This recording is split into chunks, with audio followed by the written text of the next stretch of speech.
بھابھی دلہن بنی میری ماں کے پاس کھڑی ایک ایک چیز کارٹن سے نکال کر اماں کو دکھا رہی تھی۔ بارش کا زور اب مزید تیز ہو چکا تھا۔ بارش کا تیز ہونا تھا کہ بجلی گرجتے ہی لائٹ بھی چلی گئی۔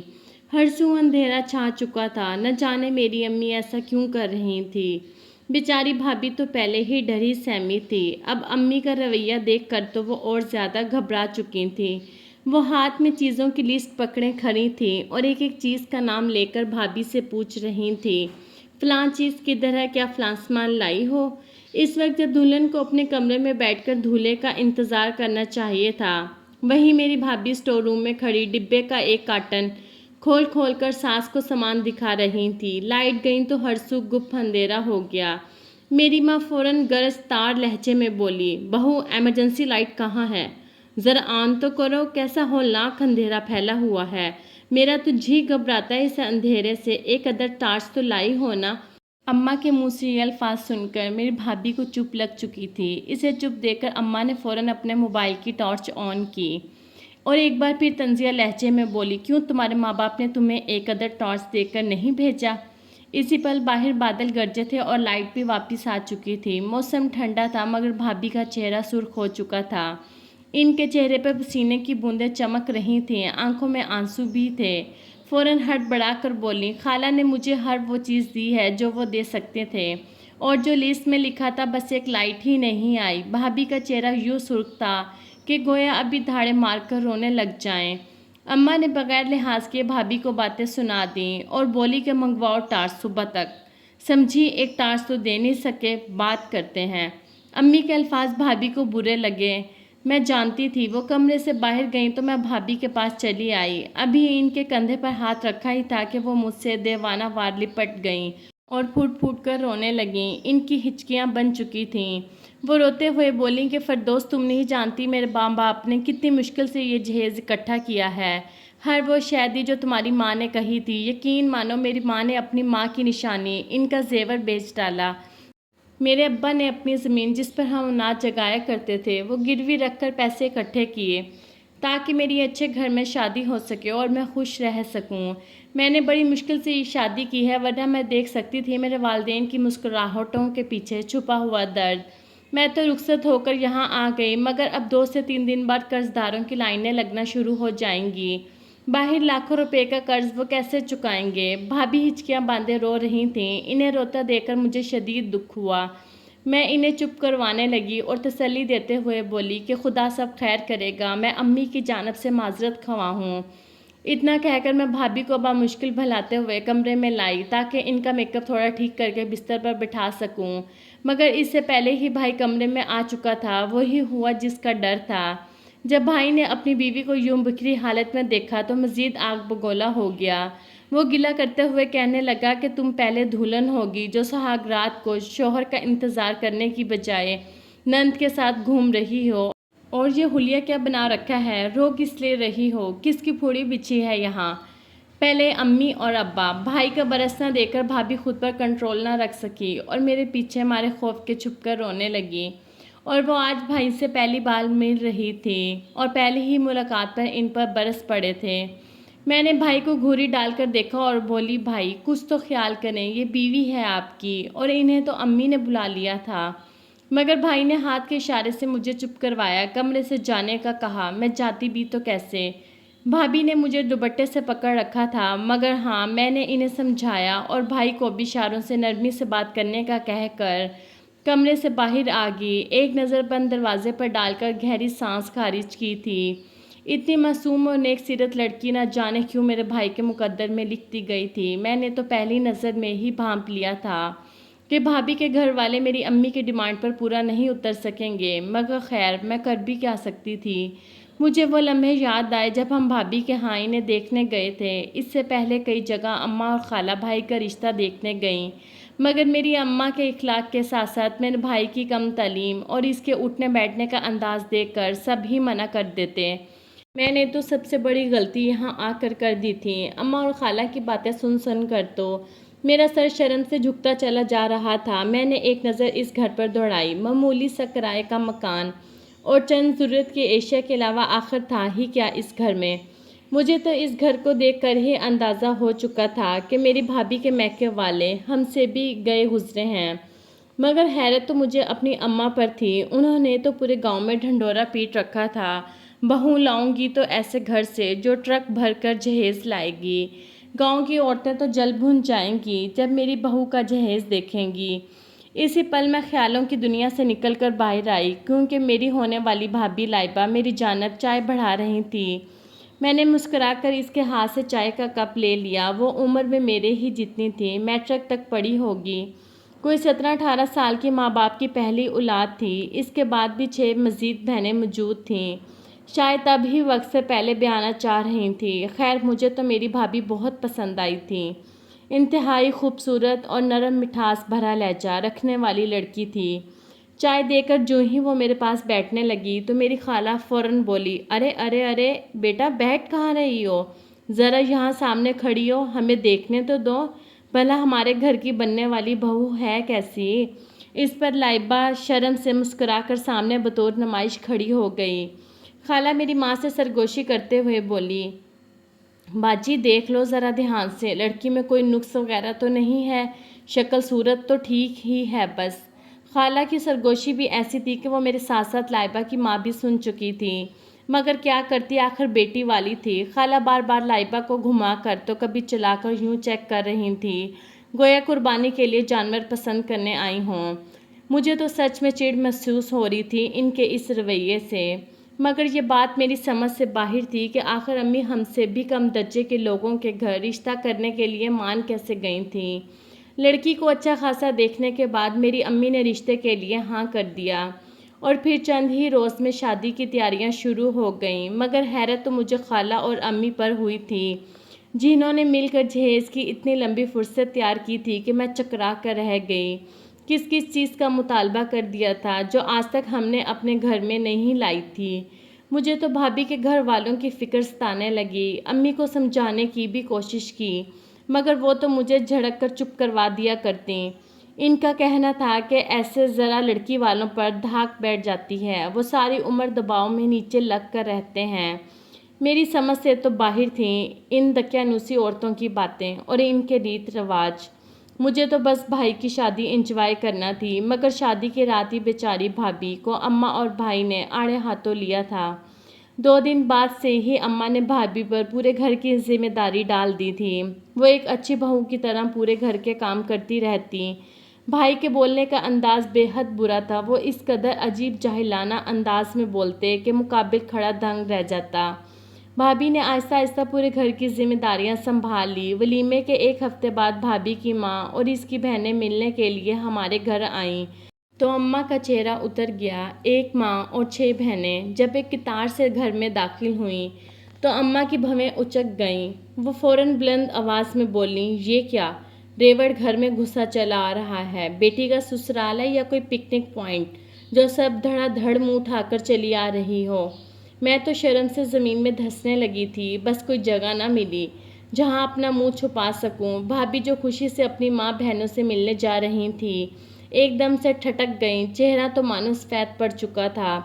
وہیں بھابھی کے ماں کے چہرے پر شرمندگی در آئی اور وہ ہڑبڑا کر کہنے لگیں کہ بہن جی وہ بس بچیاں اپنی بہن کو یاد کر رہی تھیں، اس لیے سب ملنے چلی آئیں۔ وہ اتنا ہی بول پائی تھیں کہ ان کے چہرے پر موجود خوشیاں تو جیسے پھیکی پڑ گئی تھیں۔ بیچاری مجرموں کی طرح میری ماں کے سامنے کھڑی تھیں۔ اماں نے پانی منہ میں لے کر کلی کی اور پھر بولیں، بیٹی بیائی ہے، ابھی ہفتہ بھر ہوا اور یاست آنے لگی، کہو تو واپس وہیں بھجوا دوں، رکھ لینا اپنی بچی کو اپنے پہلو میں بٹھا کر۔ اماں اتنا کہہ کر طنز کرتے ہوئے سر جھٹکنے کے بعد وہاں سے اٹھ کر کمرے میں چلی گئی، مگر جانے سے پہلے مجھے کہنے لگی، چینی دودھ فالتو نہیں آیا ہوا، خبردار جو لوازمات پیش کیے سادے پانی پر ہی ٹرکاؤ اور چلتا کرو۔ یہ الفاظ وہاں موجود سبھی لوگوں نے سنے تھے۔ ان کی تو اماں نے جھولیاں بھر بھر کر بے عزتی کر دی تھی۔ وہ لوگ وہاں مشکل 10-15 منٹ ہی رک پائے، اپنی بیٹی سے ملے، حال احوال تو اس کا وہ دیکھ ہی چکے تھے اور پھر واپس بغیر کچھ کھائے پیے چلے گئے۔ بھائی بھی دوسرے کمرے میں موجود تھا، مگر باہر آ کر ملنے کی کوشش نہیں کی تھی۔ انہیں گھر سے جاتا دیکھ کر بھابھی کی آنکھوں میں آنسو آ گئے تھے۔ وہ دوپٹے سے آنکھیں صاف کرنے لگی اور خاموشی سے گھر کے کاموں میں لگ گئی۔ میرا بھائی نہ تو کوئی نوکری کرتا تھا، صبح سویرے گھر سے نکل جایا کرتا تھا اور یوں ہی دوستوں کے ساتھ سارا دن گزارنے کے بعد واپس گھر آ جایا کرتا تھا۔ بھابھی بھائی سے کہنے لگی، آپ کوئی کام کیوں نہیں کرتے؟ اب تو میری ذمہ داری بھی آپ پر آ چکی ہے، مجھے بھی پیسوں کی ضرورت ہوتی ہے۔ مگر بھائی نے بھابھی کی ہوئی ہر ایک بات جا کر ماں کو بتائی۔ ماں تو جیسے اسی ایک موقع کے انتظار میں تھی۔ فوراً بھابھی کو اپنے پاس بلایا اور اسے ڈانٹتے ہوئے جھڑک کر کہنے لگی، یہ میرا بیٹا ہے، کمائے نہ کمائے، اس سے تمہیں کیا مسئلہ ہے؟ تم کون سا بھوکی رہتی ہو؟ تینوں ٹائم کھانا کھا کر ہی سوتی ہو۔ بھابھی نے تو یہ ایک راز دارانہ بات اپنے شوہر سے کی تھی، مگر میرا بھائی تو ہر بات ہی ماں کو بتایا کرتا تھا۔ آخر کار بھائی نے کچھ وقت بعد اپنے دوستوں کے ساتھ مل کر ایک چھوٹا سا کاروبار شروع کیا۔ اس کاروبار کو شروع کرنے کے لیے انہیں 1 لاکھ روپے کی ضرورت تھی۔ انہوں نے امی کے سامنے فرمائش رکھی۔ امی نے تو فوراً ہاتھ کھڑے کر دیے اور بولی کہ میرے پاس تو 1 روپیہ بھی نہیں ہے، جو بھی پیسے تھے وہ تیرے ولیمے پر خرچ کر دیے۔ اگر اتنی ہی ضرورت ہے تو جا کر اپنی بیوی سے بول، اپنے سسرالیوں سے کہہ، وہی تجھے دیتے ہیں پیسے۔ آخر کو ان کی بیٹی کی فرمائش ہے کہ اس کا شوہر کوئی کام کاج کرے، بزنس کرے۔ اتنا سننا تھا کہ بھائی بھابھی کے پاس گیا اور جا کر کہنے لگا، مجھے 1 لاکھ روپے کی ضرورت ہے، تم جا کر اپنے والدین سے کہو کہ مجھے پیسے دے دیں۔ بھابھی تو پریشان ہو چکی تھی کہ آخر اس کے والدین اتنے پیسے کہاں سے دیتے، پہلے ہی ان پہ شادی کا قرض تھا۔ مگر بھائی نے انہیں سخت لہجے میں تلقین کی کہ مجھے پیسے لا کر دو ورنہ تمہارے لیے اچھا نہیں ہوگا۔ مجبوراً بھابھی کو اپنے میکے جانا پڑا اور انہیں وہ سب بتایا جو بھائی کہہ رہے تھے۔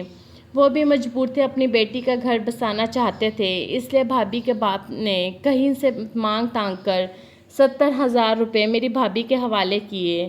بھابھی جب واپس آئیں اور آ کر وہ پیسے بھائی کو دیے تو وہ ناگواری سے بھابھی کو دیکھنے لگے کیونکہ پیسے پورے نہیں تھے۔ انہوں نے پھر بھابھی کو بے حد باتیں سنائیں اور وہ پیسے لے کر گھر سے چلے گئے۔ کچھ روز تک تو بھائی گھر میں داخل ہی نہ ہوا۔ ہم سب پریشان ہونے لگے کہ آخر ایسا کون سا بزنس ہے کہ وہ ابھی تک گھر نہیں آ رہے۔ ان سے تو ہمارا رابطہ ہی بند ہو چکا تھا۔ مگر پھر 3-4 روز بعد گھر واپس آئے اور اماں سے کہنے لگے، اماں وہ پیسے تو مجھ سے یوں ہی دوستوں میں خرچ ہو گئے، مجھ پر تو بزنس کے نام پر قرضہ بھی چڑھ چکا ہے۔ ایک تو پہلے ہی 70,000 تھا، اس طرح ہزاروں میں سے میں نے کچھ کھانے پینے میں اڑا دیے۔ پھر کیا تھا، ایک بار پھر اماں اور بھائی نے بھابھی کو تنگ کرنا شروع کر دیا کہ وہ جا کر اپنے میکے سے پیسے لے کر آئیں۔ بھابھی تھوڑے پریشان ہو چکی تھی کیونکہ ان کے والدین پہلے سے ہی قرض میں ڈوبے تھے۔ وہ میرے پاس آئی اور آ کر رونے لگی، کہنے لگی کہ میں مزید رقم کہاں سے لاؤں؟ میرے والدین پہلے ہی قرض میں ڈوبے ہیں، انہیں ہر جگہ سے ویسے ہی دباؤ ڈالا جا رہا ہے۔ میں نے اپنی طرف سے امی اور بھائی کو بہت سمجھانے کی کوشش کی کہ بھابھی اتنی رقم نہیں لا سکتی، ان کے والدین پہلے ہی قرض میں ڈوبے ہوئے ہیں۔ مگر بھائی نے بلند آواز میں بھابھی کو باتیں سنانا شروع کر دیں اور انہیں گالم گلوچ دینے پر اتر آئے تھے۔ اس وقت جب میری نظر دروازے کی جانب پڑی تو میں دنگ رہ گئی کیونکہ بھابھی کے ابو دروازے پر کھڑے تھے اور ساری باتیں سن چکے تھے۔ اپنی بیٹی کی یوں تذلیل اور بے عزتی سن کر ان کا ہاتھ اپنے سینے پر جا چکا تھا۔ انہوں نے تو اپنی بیٹی کو خود سے بڑے گھر میں دے کر اس کی خوشیاں چاہی تھیں، اس لیے ہر قرض اٹھایا تھا کہ ان کی بیٹی گھر میں خوش رہیں، مگر اس کے باوجود ان کی بیٹی کی عزت 2 کوڑی کی بھی نہ تھی۔ یہ دیکھ کر ان کو ہارٹ اٹیک آیا اور وہیں بے ہوش ہو کر گر کے بھابھی کی جان پر بن آئی۔ وہ لوگ فوراً بھابھی کے ابو کو ہسپتال لے کر گئے مگر وہ تو وفات پا چکے تھے۔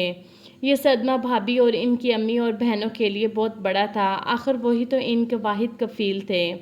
مگر اس کے باوجود مرنے کے بعد ہمارے گاؤں کی ریت رواج کے مطابق کھانے پینے کا خرچہ اور اس جیسے تمام تر انتظامات انہوں نے خود ہی ادا کیے تھے۔ میری امی اور بھائی نے تو ان کی ذرا بھی کوئی مدد نہ کی تھی، الٹا بات بات پر ناک منہ چڑھا کر طنز کرنے لگتے تھے۔ بھابھی کو اپنے میکے میں صرف 3 دن ہی رہنے کی اجازت ملی تھی۔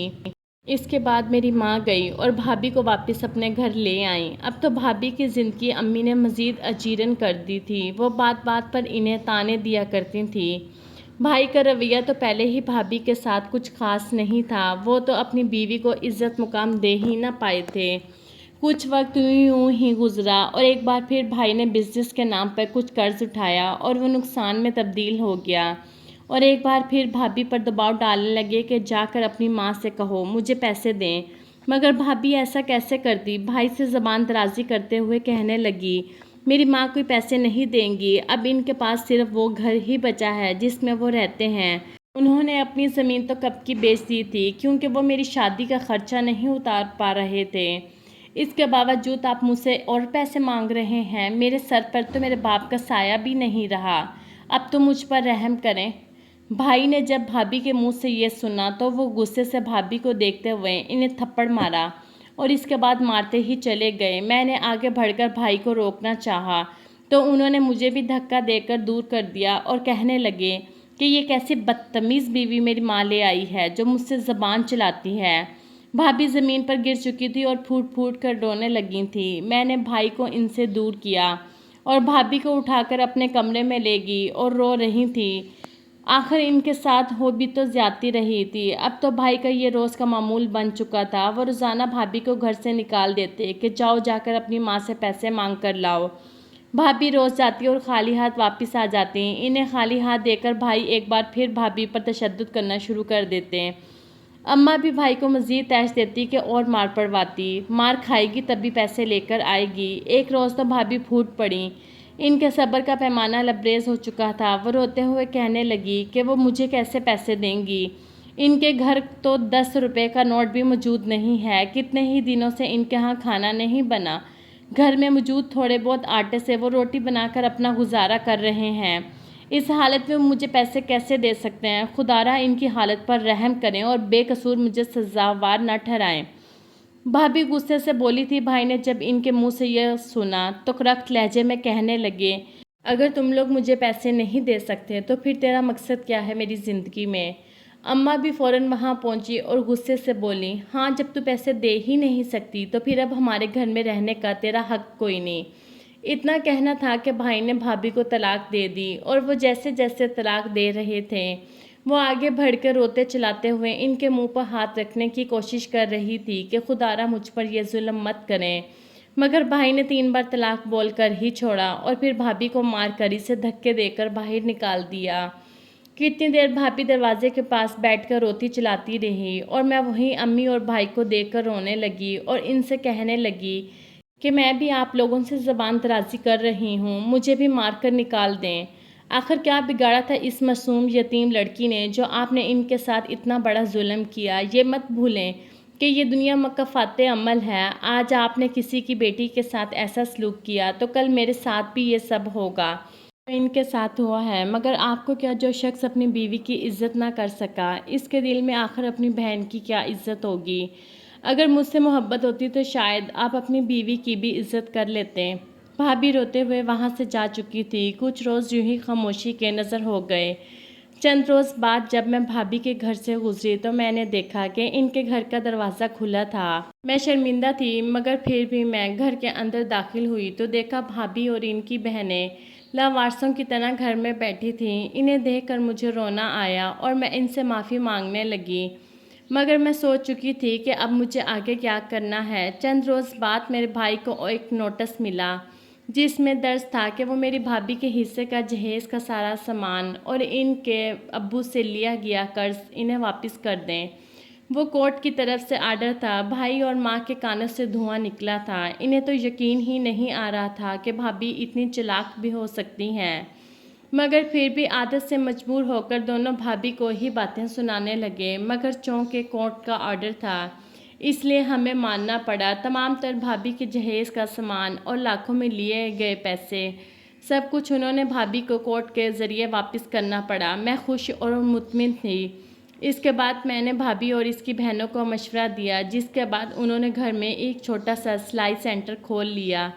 ان کی بہنیں اور ماں انتہائی محنتی تھی، وہ لوگوں کے کپڑے سلائی کرنے کے ساتھ ساتھ سکھاتے ہوئے اپنا اچھا گزر بسر کرنے لگیں، مگر آج تک میں نے اپنی امی اور بھائی کو بھنک بھی نہیں لگنے دی کہ وہ کورٹ کا آرڈر اور تمام تر نوٹسز میں خود بھی ملوث تھی۔ دوستو اگر میری ویڈیو اچھی لگی ہو تو پلیز میرے چینل کو سبسکرائب کر کے ویڈیو کو لائک کر دیں۔